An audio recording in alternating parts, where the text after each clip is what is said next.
مثل هذا ان هذا الا اساطیر الاولین۔ اور یہاں پہ اللہ تعالیٰ شکوہ فرما رہے ہیں کہ جب ان کے سامنے ہماری آیات تلاوت کی جاتی ہیں تو کہتے ہیں ہم نے سن لی ہیں، مطلب لاپرواہی سے نا، لاپرواہی برتتے ہوئے کہتے ہیں سن لیا ہم نے جو آپ نے قصے کہانیاں ہمیں سنائی ہیں پچھلے لوگوں کی، اس جیسی تو ہم بھی کہہ سکتے ہیں۔ یعنی ان کو بہت زیادہ اعتراض تھا اس کلام اللہ پہ۔ اس کو کبھی کہتے تھے کہ یہ کسی اجمی نے پڑھا دیا ہے آپ کو، کبھی کہتے تھے کہ آپ خود پچھلے لوگوں کی قصے کہانیاں سناتے رہتے ہیں اور آپ خود لکھ لیتے ہیں، کبھی کہتے تھے آپ شاعری کرتے ہیں، کبھی کہتے تھے یہ دیوانے کا کلام ہے، یعنی ایک پاگل انسان نعوذ باللہ ایسی باتیں کرتا ہے، مختلف باتیں قرآن کی شان میں مختلف گستاخیاں کیا کرتے تھے۔ اور یہاں پہ یہ اللہ تعالیٰ فرمانے کے کہتے تھے کہ یہ کہانیاں تو ہم بھی سنا سکتے ہیں، اس جیسی کہانیاں ہم سنانا کون سا مشکل ہے۔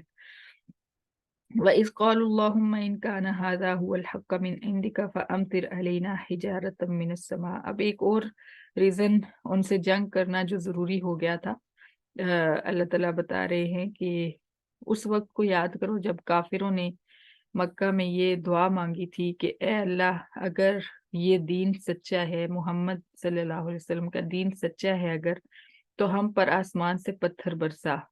اور دیکھیے یہ بھی تو کہہ سکتے کہ اگر سچا ہے تو ہمارے بھی جو ہے شرع صدر فرما دے، ہمیں بھی ایمان نصیب فرما دے، لیکن یہ نہیں کہا۔ یہ کہا کہ ہم نے ماننا نہیں ہے، پھر بھی سچا ہے تو بھی ہم مانیں گے نہیں، آپ ہمارے اوپر پتھر برسا دو، نعوذ باللہ۔ تو کہا کہ اگر یہ دین سچا ہے تو ہم پہ آسمان سے پتھر برسا یا ہمارے اوپر کوئی دردناک عذاب لیا۔ وما كان الله ليعذبهم وانت فيهم۔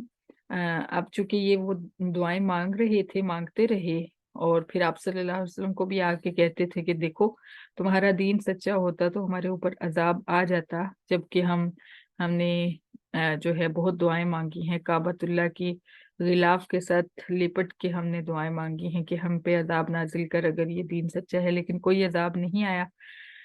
تو اللہ تعالیٰ نے اس کی ریزن بتائی کہ کیوں نہیں عذاب ہم نے ان کو آپ تک دیا۔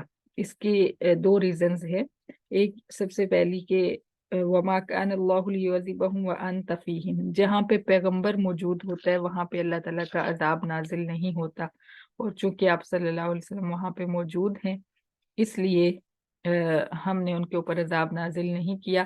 وَمَا كَانَ اللَّهُ مُعَذِّبَهُمْ وَهُمْ يَسْتَغْفِرُونَ، اور دوسری وجہ یہ بتائی کہ یہ آپ کے سامنے تو اس طرح سے دعائیں مانگتے ہیں کعبۃ اللہ کے پاس کھڑے ہو، کعبۃ اللہ کے ساتھ کھڑے ہو کے کہ ہمارے اوپر عذاب نازل ہو، لیکن گھروں میں جا کے یا جب وہ یہاں سے علیحدہ ہوتے ہیں کسی اور جگہ، آپ کی مجلس سے اٹھ جاتے ہیں تو اس وقت جا کے استغفار کرتے ہیں اور کہتے ہیں، ڈرتے ہیں کہ ہم نے کعبہ میں جا کے یہ دعا مانگی ہے، ایسا نہ ہو ہمارے اوپر واقعی عذاب آ جائے، تو استغفار کرتے رہتے ہیں، اللہ تعالیٰ سے معافی مانگتے ہیں۔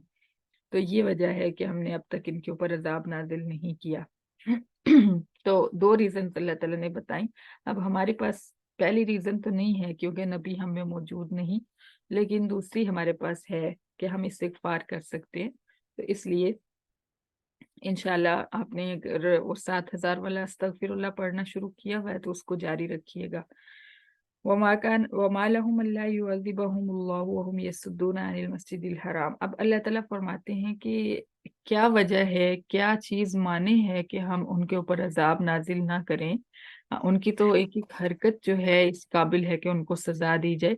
صرف یہ دو چیزیں تھی جن کی وجہ سے ہم ان کو اب تک عذاب نہیں دے رہے تھے، لیکن اب غزوہ بدر کے اندر، میدان بدر میں ہم نے ان کو سزا دی ہے اور وہ اس سزا کے مستحق ہو چکے ہیں۔ تو اللہ فرماتے ہیں کیا ہے ان کو کہ ہم ان کو عذاب نہ دیں، حالانکہ وہ مسجد حرام میں مسلمانوں کو جانے سے روکتے ہیں، وہاں پہ عبادت کرنے سے روکتے رہے، اور وما كانوا اولیاءہ، حالانکہ وہ اس کے وارث نہیں ہیں۔ یعنی اللہ تعالیٰ نے یہ بتا دیا کہ کافر جو ہیں وہ مسجدوں کے وارث نہیں ہوتے، متولی نہیں ہوتے۔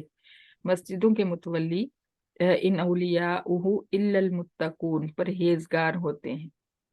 ٹھیک ہے، تو اس سے بہت سارے مسائل بھی دیکھے جا سکتے ہیں کہ مسجد کے امام کو بھی